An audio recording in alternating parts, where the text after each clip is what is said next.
Late night in Seattle. The 28th floor of Wynn Tower lay shrouded in darkness. Only the dim yellow hallway lights reflected off the cold marble floor. Owen Carlyle, 42, knelt down to mop. His moss-green uniform was drenched in sweat. His calloused hands ached after 8 straight hours of work. He wiped each tile one by one, following the same steady rhythm. A rhythm he had memorized after 3 years on the night shift in this building. Then he heard it. Clumsy, uneven piano notes, like someone fumbling in the dark, searching for something. Owen froze. His heart pounded. That sound, the one he had avoided for 10 years. But his legs, betraying reason, still carried him toward it. Toward the harmonia room, the music hall he had never dared to enter since his first day here. He cracked the door open. Inside, under the sterile LED glow, a little girl sat at a black Steinway grand piano. Her long brown hair fell loosely over her shoulders. Her bright blue eyes stared forward, but saw nothing. Her tiny fingers wandered across the keys, brushing scattered notes as if trying to solve a puzzle without the answer. Owen stood still. He recognized the melody. Claire de Lune, the piece Sarah, his wife, had loved most. But these notes were broken, disjointed, aching. The girl stopped, frowned. "Is someone there?" she asked softly, her voice clear in the empty room. Owen swallowed. He should leave. He knew he should, but he couldn't. "Yes," he finally said, stepping in. "I'm Owen." "The janitor here." The girl tilted her head toward his voice, her unfocused eyes still fixed ahead. "I'm Emma," she said. "I can't see, but I can hear you." Owen looked at her, then at the piano. "What are you trying to play?" he asked, though he already knew. "I don't know the name," Emma replied, "but it sounds like water, like moonlight on a lake. My mom used to play it, a long time ago." Before she got too busy, Owen sat at the second piano, a few meters away. He hadn't touched a key since that night. The night Sarah never came home. "May I play with you?" he asked, his voice barely above a whisper. Emma smiled, a pure, unguarded smile that made Owen's heart break open. "Yes, please." He placed his trembling hands on the keys, then pressed the first note, then the second. And the melody began to flow, like water bursting free after 10 years of silence. Music returned to Owen Carlyle, and outside that half-open door, a woman stopped. Natalie Wynn, 38, CEO of Wynn Industries, stood in the shadows. Her pristine white suit, Hermes bag in hand, Jimmy Choo heels catching the faint light. Tears streamed down her flawless face. Because for the first time in 4 years, Natalie heard her daughter's laughter. "Do you believe that sometimes a stranger can bring back not only music, but memories into our lives?" If you're listening to this story, make sure to subscribe so you don't miss the next part, where Natalie discovers that the man mopping her floors is far from ordinary. Owen Carlyle hadn't always mopped floors. 10 years ago, he sat on the stage of Symphony Hall in Boston, dressed in the formal uniform of the U.S. Army Orchestra. The stage lights blazed. The hall was packed with thousands of people. But for Owen, only one person in the audience truly mattered. Sarah. She sat in the front row, wearing a simple navy blue dress. No jewelry, no heavy makeup, just that smile. The smile Owen had fallen in love with the first time they met at a small cafe near Berklee College of Music. Every time Owen played, he looked only toward Sarah, and she would nod gently, as if to say, "You're doing great. You always do great." That was 2014. Owen was 32. The future looked bright. They had just bought a small house in the suburbs. Sarah was pregnant with their first daughter, Mia. a life that seemed perfect. Then came November 17th, 2014. Owen remembers every detail. The concert ended at 10 p.m. As always, Sarah stayed to help him pack up his instruments. She drove home first because she was feeling a little tired. Owen stayed an extra hour to practice a tricky passage from Rachmaninoff. "Be careful," Sarah said, kissing his cheek. "Don't be too late." "Mia's waiting for her dad." Those were the last words he ever heard from her. 11:42 p.m. His phone rang, an unknown number. "Is this Owen Carlyle?" A police officer's voice, cold and dry. "Yes, speaking. Please come to Massachusetts General Hospital immediately. There's been an emergency involving your wife." Owen felt his heart stop. He drove like a madman through the winter night. Snow had started to fall. When he burst into the emergency room, Sarah was lying on a bed, a respirator in her mouth. The faint beeping of the heart monitor echoed. Beep. Beep. The doctor spoke in an even, detached tone. Her car was hit head-on by a drunk driver. Severe brain trauma. "We did everything we could." Owen sat by her side all night, holding her hand, softly singing the pieces she loved, begging her not to leave him behind. 4:17 a.m. The beeping stretched into one long tone, a straight line on the screen. Sarah Carlyle, age 30, was gone. Owen didn't cry. He just sat there, motionless, staring at the peaceful face of the woman who had once been his entire world. A nurse gently pulled the white sheet over Sarah's body and whispered, "I'm so sorry." But Owen didn't hear a thing. Only silence remained. A silence that felt eternal. The funeral took place 3 days later. Snow fell thick and heavy. Owen stood beside the coffin, holding Mia, their 3-year-old daughter sobbing uncontrollably. His orchestra mates came, and they played Ave Maria, Sarah's favorite piece. Owen still didn't cry. He just stood there, like a statue. After the funeral, he returned home, sat down before the Yamaha piano in the living room, placed his hands on the keys, and couldn't play. His fingers froze. The music was gone. Each note felt like a blade driven into his heart. Sarah had been his reason to play, her smile, his inspiration. And when she was gone, the music died too. Owen tried once, then again. But the more he tried, the more the emptiness devoured him. Finally, he closed the lid of the piano and never opened it again. 6 months later, Owen left the Army Orchestra. He couldn't sit on a stage where Sarah had once sat in the audience. He couldn't listen to the pieces she had loved. He took the first job he could find, a night janitor at an office building in Boston. Then another place. And another. In 2021, when Mia was 10, he moved to Seattle. A new city. A new beginning. Or so he told himself. He was hired at Wind Tower, a 45-story skyscraper in the heart of the city. Night shift, from 10 p.m. to 6 a.m. Mopping floors, emptying trash cans, cleaning conference rooms. No one asked who he was. No one knew who he had been. He was simply Owen, the janitor from the upper floors. And Owen liked it that way. He disappeared into the rhythm of the mop, into the hum of vacuum cleaners, into the silence of empty buildings at night. Every dollar he earned went to Mia. Tuition, clothes, books, everything. Mia thrived. She studied hard, laughed often, had friends. But sometimes, when her eyes met his, Owen saw a question she never voiced. "Why don't you play music anymore, Dad?" He never answered, because he didn't know how to explain that. A part of him had died with her mother that night. Until tonight.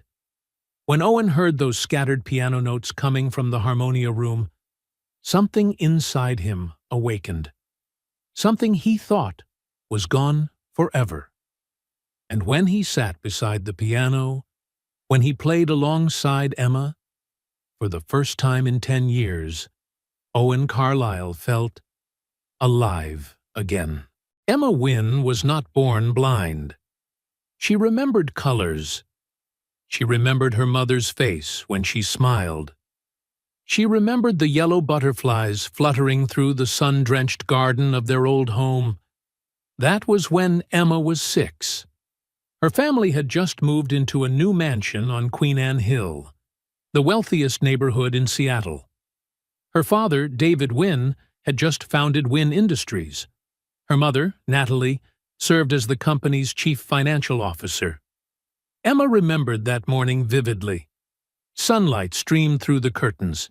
She ran down the stairs, holding up her pink kindergarten backpack. "Mom! Dad! Look at me!" But in the kitchen, her parents were fighting, their voices sharp, the laughter gone. "David, the company is losing money. We can't keep doing this." "Natalie, trust me. I'll fix it. Trust me? You've been saying that for 6 months?" Emma stood frozen on the staircase, not understanding. All she knew was her parents no longer smiled at each other. A week later, David Wynne disappeared. No goodbye, no letter. He left with $2 million from the company account, abandoning Natalie with mountains of debt and a 6-year-old child. Emma never saw her father again. Natalie didn't have time to fall apart. She had to save the company. She had to pay off the debts. She had to raise her daughter. She worked 20 hours a day, restructured Wynne Industries, laid off more than half the staff, negotiated with creditors. Bit by bit, she pulled the company back from the brink of bankruptcy. But the price was Emma. Most of the time, Emma stayed with the housekeeper, Rosa, a kind woman from the Philippines. Rosa took her to school, cooked her meals, read bedtime stories. Natalie came home at 11 p.m., when Emma was already asleep. The next morning, she left at 6, before Emma woke up. Mother and daughter lived under the same roof, yet were strangers. Then came the accident. Emma was 8. On a rare weekend off, Natalie decided to put work aside and take her daughter hiking in the Cascade Range, trying to make up for all the lost years. Emma was thrilled. She wore her favorite pink jacket, holding her mother's hand as they walked along a forest trail lined with tall evergreens. "Mom, I love you so much," she said, her voice bright and clear. Natalie smiled, pulling her daughter close. "I love you too." Then Emma saw a purple flower blooming near the edge of the slope. She let go of her mother's hand and ran toward it. "Emma! Be careful!" Natalie screamed. But it was too late. The little girl slipped, tumbled down the hillside. Her head struck a sharp rock. Blood. Silence. Then darkness. The hospital. Emergency surgery. Optic nerve trauma. The doctor spoke in a calm, professional tone. "We did everything we could, but the damage is too severe. Your daughter will never see again." "I'm very sorry." Natalie sat beside Emma's bed, holding that small hand, and for the first time in years, she cried. Cried for everything she had done wrong. Cried for all the days she wasn't there. When Emma woke up, she asked, "Mom, why can't I see anything?" Natalie choked back tears. She held her daughter tightly and could only whisper, "I'm sorry. I'm so sorry." After the accident, Natalie worked harder than ever, not out of ambition anymore, but out of guilt. She believed that if she earned enough money, if the company became truly successful, if she became the richest woman in Seattle, then maybe she could make it up to Emma. She hired the best teachers, the best therapists, the best schools. But she could never buy the one thing Emma truly needed: a mother. In 2024, Natalie Wynne officially became CEO of Wynne Industries. The company's revenue grew by more than 400%. She landed on the cover of Forbes, hailed as Businesswoman of the Year. But every night, as she stood in her office on the 45th floor, gazing over the glittering city of Seattle, Natalie felt only emptiness. Emma, now 12, attended Lighthouse for the Blind, the best school for visually impaired children in Seattle. She learned Braille, orientation skills, mobility, and independence. But she was lonely. No close friends. No one who truly understood her world. Emma lived in her own universe, made of sound, touch, and scent. And music. Emma discovered the piano entirely by accident. One day, Natalie brought her to the office because the housekeeper was busy. The girl wandered through the halls until she heard the sound of a piano coming from the harmonia room, a lounge used by employees.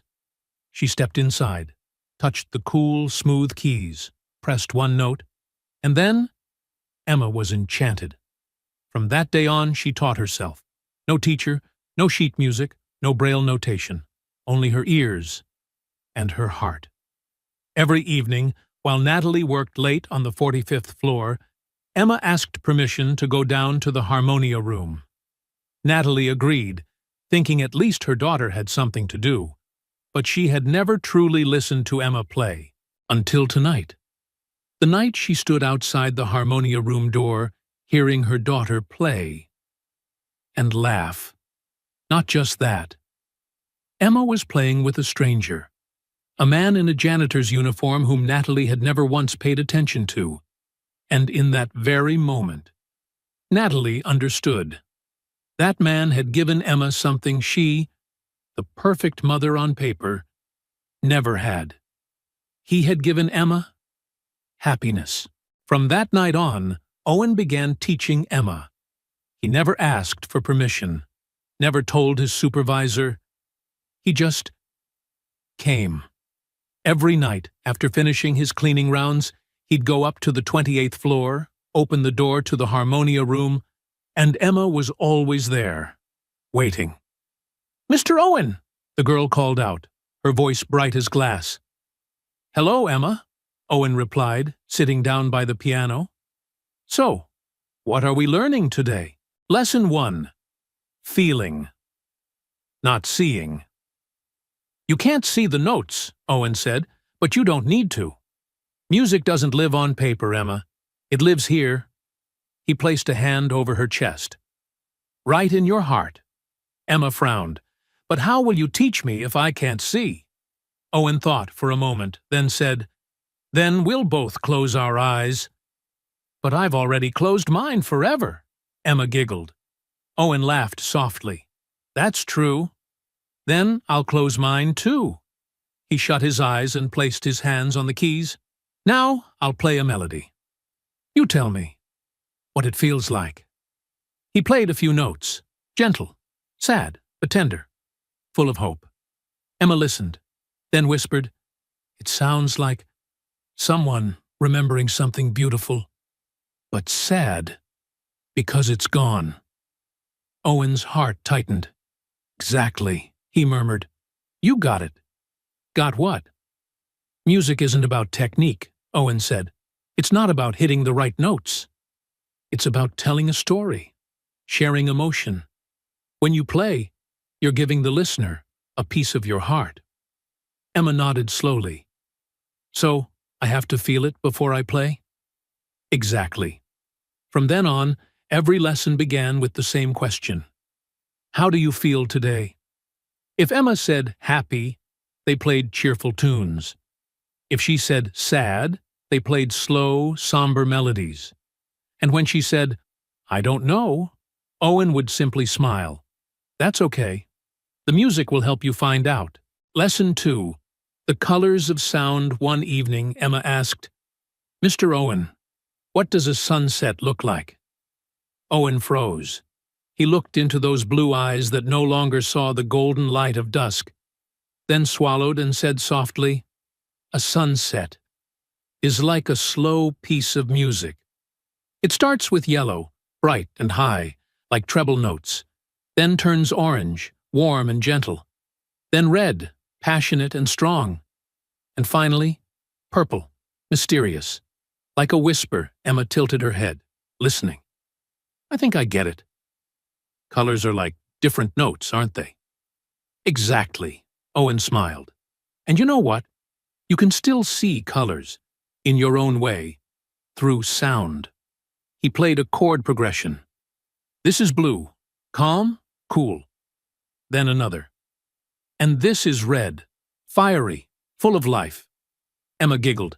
You're painting with music. That's right. And now, it's your turn, Owen gave her a challenge. Paint me a picture, with music. Emma chose the theme, rain falling on a lake. She played high, gentle notes, like raindrops, then added low, slow ones, like ripples spreading across the water. Then she blended them together. Rain and water became one. Owen went still. His voice trembled. You just made me see the rain. From that day on, Emma no longer felt sad about not seeing colors, because she had learned how to feel them, through her own music. Lesson 3. Mistakes are part of music. One night, Emma made a mistake. She pressed the wrong key. The melody broke apart. I'm sorry, she cried. I ruined it. Owen placed a hand on her shoulder. Emma, did you know some of the greatest music in history was born from mistakes? Really? Emma looked up, doubtful. Really? Owen smiled gently. There was a composer named Erik Satie. He wrote Gymnopédie. He played a passage. Slow, melancholic, hauntingly beautiful. Many people thought he was playing the wrong chords. But those so-called mistakes created the unique beauty of his music. Emma thought for a long time. So, mistakes can be good? If you learn from them, Owen said, if you make them part of your story, then yes. He replayed the section Emma had missed, adding a few new notes, turning the error into something fresh, different, and beautiful. See? There's no such thing as failure if you can turn it into art. Emma smiled and played again. Still a few wrong notes, but her playing was alive, honest, and beautiful. Lesson 4. Music is a bridge. Another evening, Emma asked, Mr. Owen, why are you teaching me? You don't get paid. You could get fired. Owen stayed silent for a long time, then said quietly, Because you remind me why I ever played music in the first place. Not for money, not for fame, but to connect, to share, to make someone feel less alone. Are you lonely? Emma asked softly. Owen nodded. I used to be. After I lost the person I loved most, I thought music had died with her. And now? Owen looked at her. Now I know. Music never dies. It only sleeps until it meets the right person to wake it up. Emma reached out. Owen took her small hand. Thank you for teaching me, she whispered. No, Owen said, voice thick with emotion. I should be thanking you. You saved me. They sat there in silence. No music, just a man who had lost his past, and a little girl who once feared she had no future. Two souls finding each other in the present moment. Lesson 5. Everyone has their own song. Do you think my mom has her own song? Emma asked one night. Owen blinked in surprise. Your mom? Of course she does. What does it sound like? Owen thought about Natalie Wynne, the woman he'd only glimpsed in the hallway. Always flawless. White suit, shining high heels, a composed, distant face. But he also remembered that same face the night outside the harmonia room, standing still, tears quietly falling. Your mother's song, Owen said slowly, sounds like strength, pride, but underneath it, deep sadness. And beneath that sadness, love. A love so big she just doesn't know how to show it. Emma fell silent. After a long pause, she asked, "Do you think my mom loves me?" "I'm certain she does," Owen replied firmly. "It's just, sometimes adults don't know how to say it. They think food, clothes, a nice house, those are enough. But they forget the most important thing is—" He gently tapped her chest. "Here. Presents." "I just wish she were here with me more often," Emma whispered. Owen squeezed her hand. "I know, sweetheart." I know he had no idea that just beyond the door, Natalie was standing there, listening to every word, and the heart of the woman who once seemed made of steel was quietly breaking into pieces. Secrets can't stay hidden forever. On the 23rd night since Owen began teaching Emma, something changed. Trevor Kane, Chief Operating Officer of Wind Tower, was the man Owen always tried to avoid. Kane stood 6'1", his black suit polished like a mirror, his gelled hair as stiff as a helmet, eyes cold as ice. Kane didn't like people who didn't know their place. In his view, a janitor's only rights were to mop floors and take out trash. Period. That night, Kane stayed late to finish the quarterly report. At 11:30, he decided to head out earlier than usual. Passing the 28th floor, he heard a sound. Piano. Kane stopped. Who would still be here at this hour? He stepped quietly toward the harmonia room. Through the small window in the door, he saw Owen Carlyle, in a stained janitor's uniform, seated at the piano with Emma Wynne. They were laughing. They were making music. They were happy. Kane's face flushed red. A janitor, with the CEO's daughter, alone, at night. He didn't knock. He shoved the door. It flew open. "What is going on in here?" Emma startled. Owen stood up fast. "Mr. Kane, You're the janitor," Kane cut in, voice sharp as a blade.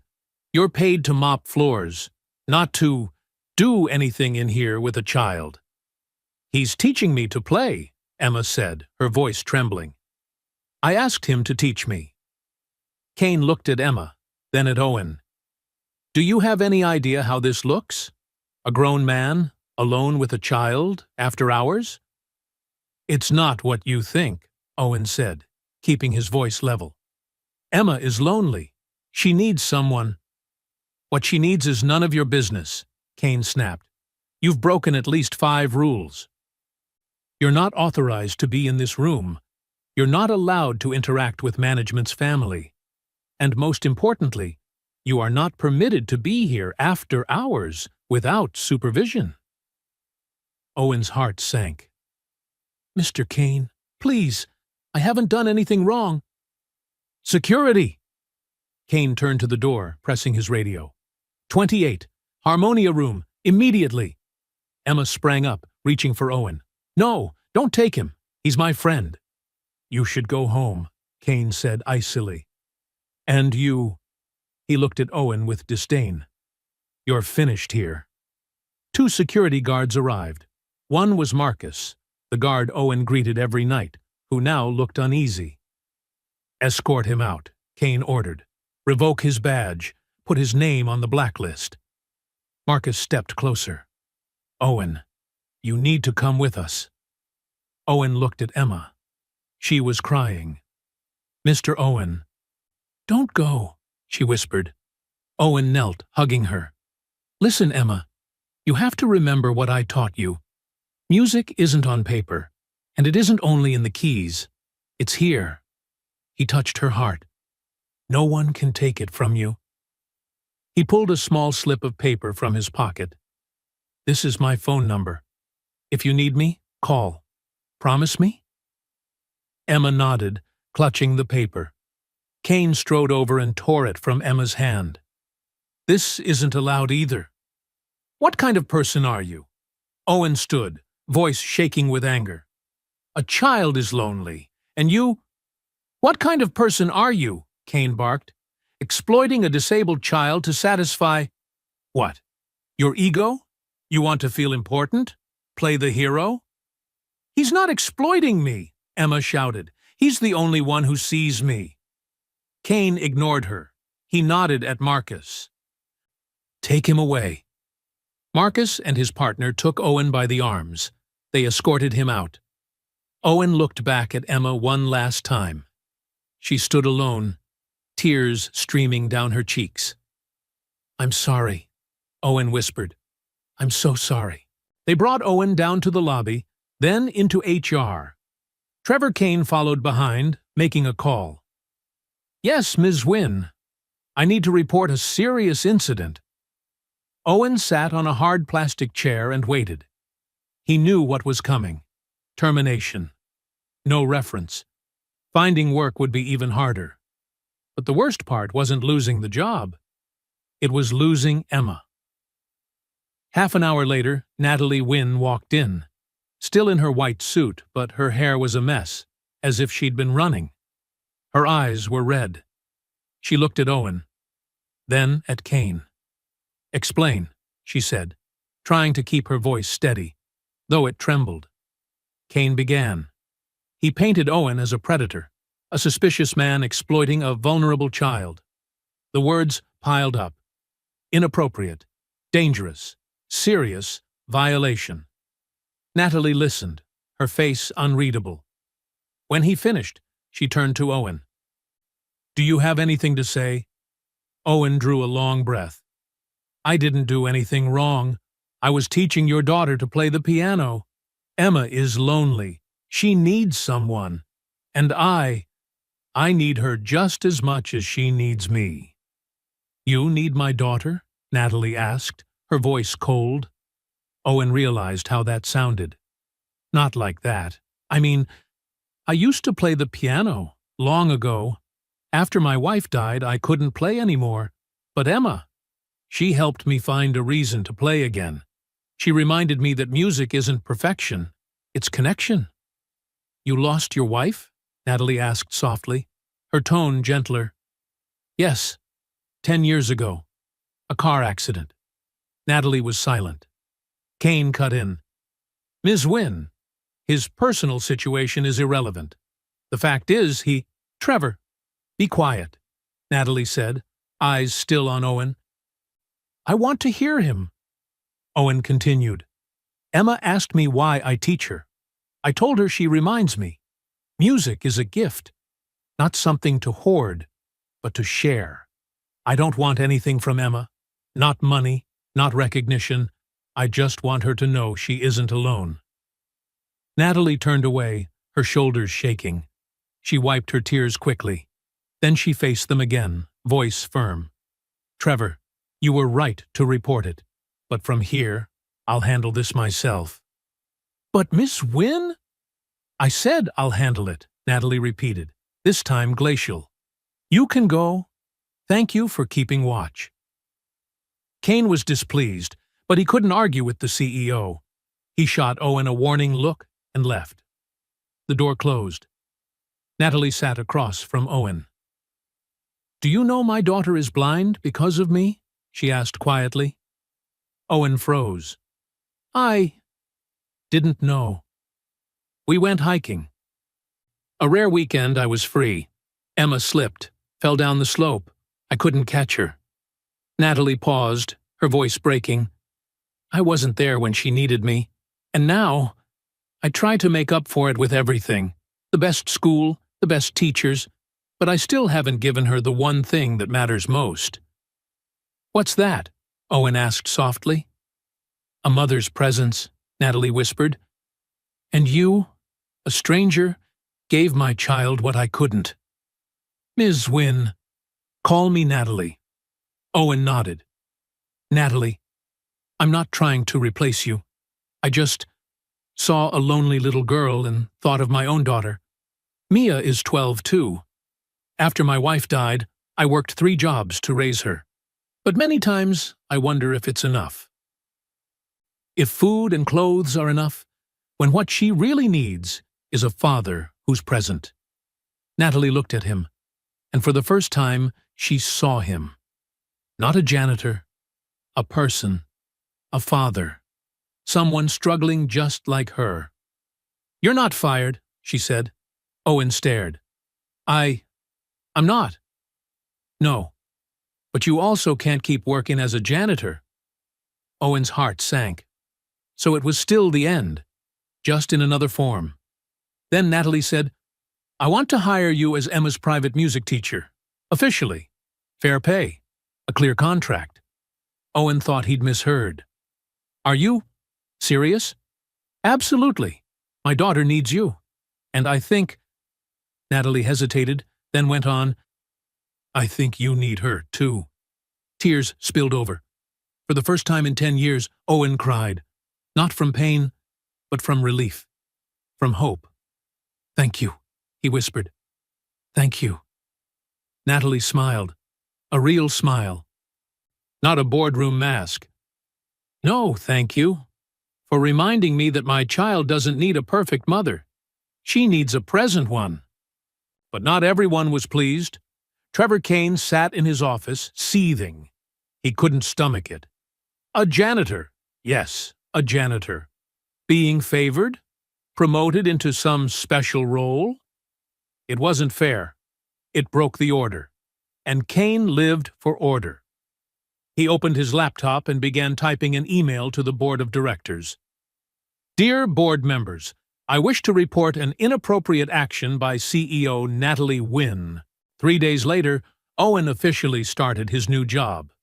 No more janitor's uniform. He was given a small room on the 27th floor, right next to the Harmonia room. A salary of $4,500 a month, triple what he used to earn. Mia couldn't believe it when her father told her, "You're going to teach music?" Her eyes lit up. "You're going to play the piano again?" "Yes, baby girl," Owen said, hugging her tightly. "I'm going to play again." Mia held him close. "I've waited so long for this." Inside Owen's chest, something large felt mended again. But while Owen and Emma were happy, Trevor Kane moved in silence. He hired a private investigator to dig into Owen's past. And within a week, Kane found exactly what he wanted. An old Boston Globe article from 2015. Renowned pianist abandons career after family tragedy.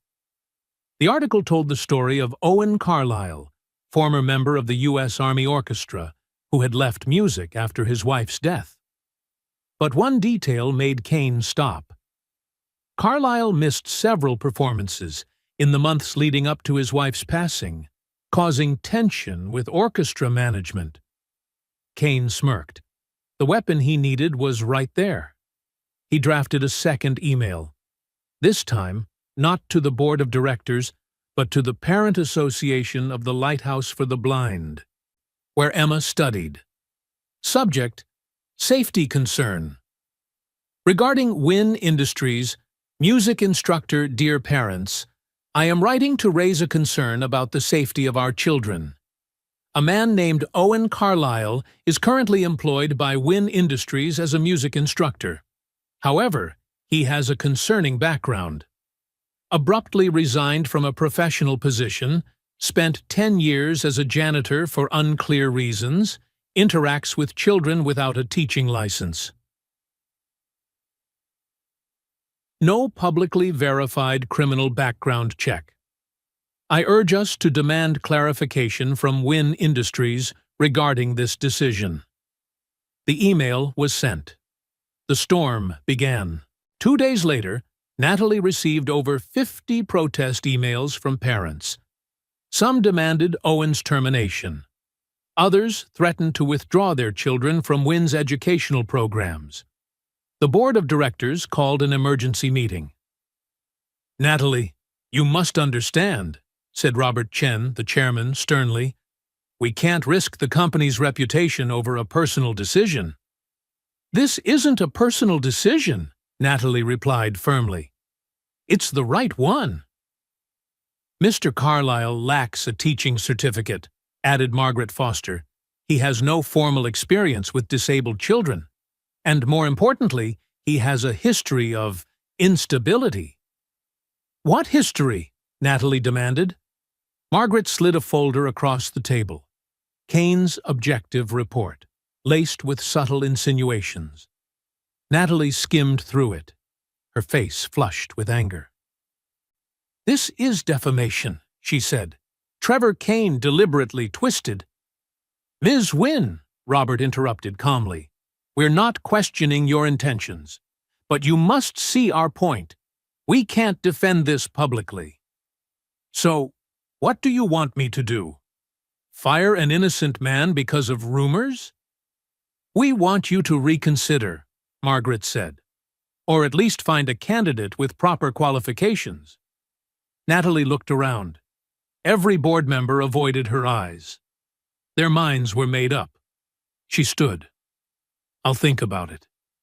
But I won't let any of you, or anyone, judge a person's worth by their title or their degree instead of their character." She walked out, slamming the door. That night, Natalie sat in her 45th floor office, staring out over glittering Seattle. The city lights shone bright, but she felt nothing. All she could see was Emma's face, glowing as she played beside Owen. The phone rang, an unknown number. "Hello? Ms. Wynne, this is Sarah Mitchell from the Seattle Times. I'm covering the controversy over your decision to hire Owen Carlisle. Would you like to comment?" Natalie hung up. The press already knew. The story was about to explode. She pressed her forehead into her palms. For the first time in years, Natalie Wynne, the most powerful woman in Seattle, felt powerless. Owen heard the news too. Mia read the article online, then looked up at him. "Dad, they're talking about you, aren't they?" Owen opened his laptop. The headline, "Wynne Industries hires unqualified janitor to teach disabled children. Parents outraged." The article didn't lie, but framed the truth to make Owen look like a fraud, emphasizing his lack of credentials, his absence of formal training, and how he had suddenly emerged from janitorial work. The comments were worse. "Typical rich people think they're above the law. I'd never let my kid near this man. Why not hire a real teacher?" Owen closed the laptop. He couldn't read anymore. "You okay, Dad?" Mia whispered. "I'm fine, baby girl," he said, his voice trembling. "I'm fine." But he wasn't. It felt just like 10 years ago, when the world collapsed. And all he could do was watch. That night, Emma called. Her voice shook. "Mr. Owen, I heard Mom on the phone. They want you to leave?" Owen swallowed hard. "Don't worry, sweetheart. I'm not going anywhere. But what if they make you go? What if you disappear, like my dad?" Owen's heart cracked. "Emma, listen to me. Your father left not because of you. He had his own demons. But me? I'll never leave you, no matter what happens. You promise?" Owen closed his eyes. Tears fell. "I promise." But that night, lying in bed, Owen wondered if he could keep that promise. Because this time, he wasn't just fighting a company. He was fighting public opinion, prejudice, and an entire system. One that believed men like him, without diplomas or prestige, didn't deserve a place. And this time, he wasn't sure he could win. The next morning, Owen decided to do something he hadn't done in 10 years. Go back to Boston. He flew to the city where he once lived, where Sarah was buried, where he had once been happy. He went to Symphony Hall, still as grand and elegant as ever. He knocked on the office door of the orchestra director. A middle-aged woman opened it. "Yes? I'm Owen Carlisle. I used to play here." Her eyes lit up. "Owen! My God, it's been so long. Come in." It was Helen Park, the orchestra's former HR director. She had retired but still consulted part-time. "I need help," Owen said. "I need someone to prove that I'm not what they're saying I am." Helen listened to everything. Then she nodded. I remember you very well, Owen. You were one of the most dedicated musicians we ever had. You didn't leave because you were unstable. You left because you were broken. And back then, none of us knew how to help you. Could you write a letter of recommendation? Something to confirm I never had any ethical or behavioral issues? I'll do more than that, Helen said. I'll call everyone from the old orchestra. We'll write a collective statement. Meanwhile, in Seattle, Natalie wasn't sitting still either. She called a press conference. The media flooded in. Everyone wanted to hear the CEO of Wynn Industries defend her controversial decision. Natalie stepped up to the podium in her signature white suit. But this time there was no polished smile, only sincerity. I'm standing here today not as the CEO of Wynn Industries, she began, but as a mother. Pens flew across notepads. My daughter, Emma, lost her sight when she was 8, and I, the one who was supposed to protect her, wasn't there. I was too busy building this company, too busy proving I could rise after my husband abandoned us. I thought making money was the best way to love my child. I was wrong. The room fell silent. A man named Owen Carlyle did something I could not. He saw my daughter. Not as a disabled child to be pitied, but as an artist waiting to be awakened. He doesn't have a teaching degree. He doesn't have a certificate. But he has something far more important. A heart. Natalie paused. Her voice trembled slightly. Critics say I broke the rules, that I endangered my daughter. But I want to ask, what is real danger? Letting a good man teach your child music? Or teaching your child that human worth is measured only by titles and diplomas? A reporter raised a hand. Ms. Wynn, aren't you worried about legal repercussions? No, Natalie said firmly, because Owen Carlyle passed a full background check. He has no criminal record. He's a single father raising a 12-year-old girl. He gave up a prestigious musical career to care for his family.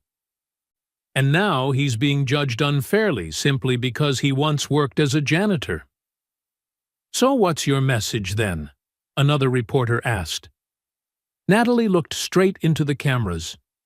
We live in a sick society, one where a piece of paper matters more than integrity, where people are judged by their jobs instead of who they truly are. If we don't change, we'll keep overlooking extraordinary people just because they don't fit our mold. She paused for a beat, then finished. Owen Carlyle doesn't need a certificate to teach my daughter, because the most important lesson he's teaching isn't music. It's humanity. Camera shutters exploded. Questions poured in. But Natalie had said all she needed to say. She stepped down. The press conference video went viral within hours. Millions of views. And the comments began to shift. She's right. We're too obsessed with credentials. I was wrong to judge that man. Cried reading this. The world needs more people like Owen. But not everyone changed their mind. Some still objected. Some accused Natalie of emotional manipulation to justify a poor decision. A week later, Owen returned to Seattle. He carried a thick folder. A letter of endorsement from 47 former orchestra members, an official clean background check, and one special item, a video of his final performance with Sarah sitting in the front row 10 years ago. Natalie called for a second board meeting. This time, she invited Owen to attend. Owen stepped into the conference room on the 45th floor. The members looked at him, some curious, some skeptical. Trevor Kane was there too, sitting in the corner, tense as a drawn bowstring. Good afternoon, Owen began, his voice slightly unsteady. I know you all have questions about me. I'm here to answer them. Robert Chen, the chairman. Mr. Carlyle, we've reviewed your file. Impressive. But the question remains, why did you abandon your musical career to become a janitor? Owen took a deep breath. Because, after my wife died, I couldn't play anymore. Every note was a knife. I needed a job to raise my daughter. A job where no one asked about my past. Janitorial work gave me that. But it also took away part of my soul. Until I met Emma. What did Emma Wynne do? Margaret Foster asked. She reminded me why I played in the first place. Not for fame, not for money, but for connection, to make someone feel less alone. Sarah, my wife, once said, "Music is a gift. Don't keep it to yourself." I'd forgotten that, until Emma helped me remember. Owen opened his laptop and played the video. On the screen, a younger, happier Owen performed Rachmaninoff's Piano Concerto No. 2. The camera panned to the front row. Sarah, smiling through tears. "That was the last time I saw my wife alive," Owen said hoarsely. 2 hours later, she was gone in a car accident, and I couldn't play again. Not until Emma. The room fell silent. A few members discreetly wiped their eyes. Robert Chen stood. "Thank you, Mr. Carlyle. We'll take a vote." 5 minutes later, the result was announced. 7-2 in favor of keeping Owen. The 2 opposing votes came from Trevor Kane, present as an advisor, and 1 conservative member. Natalie smiled. The motion passes. Owen Carlyle is hereby appointed music director of the Wynne Foundation. Trevor Kane shot to his feet, face flushed. "This is a mistake. You'll all regret it." "Trevor," Natalie said coolly, "please step outside." Kane stormed out, slamming the door behind him. After the meeting, Natalie and Owen stood by the window, looking out over the Seattle night. "Thank you," Owen said, "for believing in me." "No," Natalie shook her head softly. "Thank you for reminding me that the right person isn't always the one with the most degrees, but the one with the biggest heart." Owen smiled. "Emma's lucky to have you as her mother." "No," Natalie replied, her eyes glistening. "I'm the lucky one to have Emma as my daughter, and luckier still to have you remind me of that." 10 months later, Wynne Concert Hall, the newly built music auditorium inside Wynne Tower, was packed. 300 seats, every single one taken. Parents, students, journalists, investors, and curious Seattle locals had all gathered to witness the debut of the Wynne Foundation, a free music program for children with disabilities. On stage, 30 children prepared their instruments, 10 blind, 8 deaf with cochlear implants, 5 with cerebral palsy, and 7 on the autism spectrum. At the center sat Emma Wynne, 13 years old, before a grand Steinway piano, her hair neatly tied back, a silver bracelet on her wrist, engraved with the words, "Music is light." Owen stood at the conductor's podium, dressed in a black suit, his eyes as warm as ever. Beside him was his daughter, Mia, holding her violin, nervous but glowing. The lights dimmed. The hall fell utterly silent. Owen raised his hands, held a beat, then lowered them. The music began.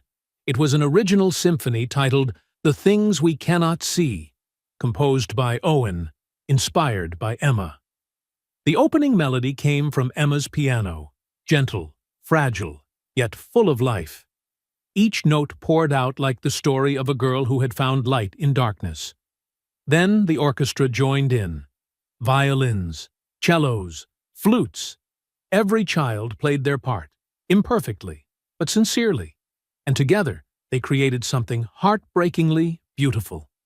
In the front row sat Natalie Wynne, no phone in her hand, no thoughts of work, only quiet, listening.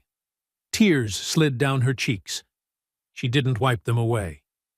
Beside her, Rosa, the loyal Filipino housekeeper, whispered through tears, "Miss Emma's grown so much."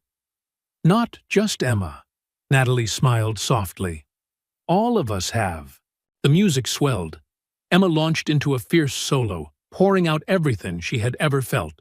Loneliness, fear, loss, and then hope. Then the melody softened again. Gentle. One by one, the instruments faded out. Only the piano remained, clear and pure as water. Emma struck the final note. Silence. 1 second. 2. Then, thunderous applause. The entire hall rose to its feet. 300 people clapping, cheering, crying. On stage, the children bowed. Owen bowed, and Emma rose, facing the audience. She couldn't see them, but she could feel their love. "We did it," Emma whispered. "No," Owen said softly, his voice thick with emotion. "You did it." After the performance, during the reception in the grand lobby, Emma and Owen stood side by side, surrounded by reporters. One asked Emma, "How do you feel after your first concert?" Emma smiled. "I feel seen. Mr. Owen once told me that music isn't about what we see. It's about what we feel. And today, I feel that people truly heard me." Another reporter turned to Owen. "Mr. Carlyle, what's next for this program?" Owen glanced at Emma, then at Natalie, standing nearby. Natalie stepped up to the microphone. "We're expanding," she announced. "The Wynn Foundation will fund free music programs in 20 schools across the country for children with disabilities. And we'll train teachers. No music degree required. Only heart and dedication." A reporter challenged, "But without degrees, how do you ensure quality?" Owen smiled. "By looking at who they are, not what's on their papers. By asking, do they truly care? Instead of, do they have a certificate? Some of the best teachers I've ever met had no formal degree. They only had love for music and the desire to share it." When the evening ended, the hall emptied slowly.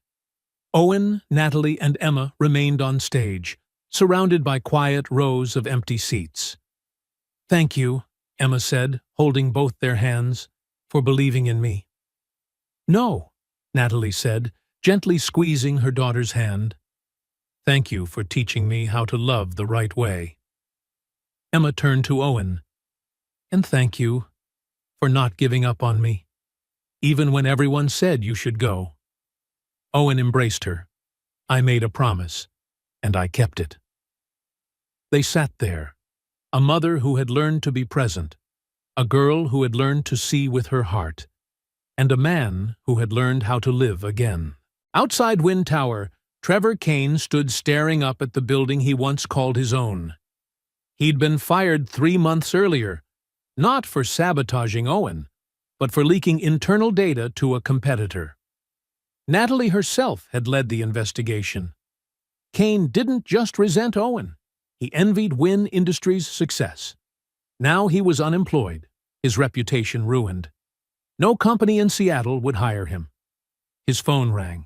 An unknown number. "Mr. Kane, this is Owen Carlyle." Kane froze. "What do you want?"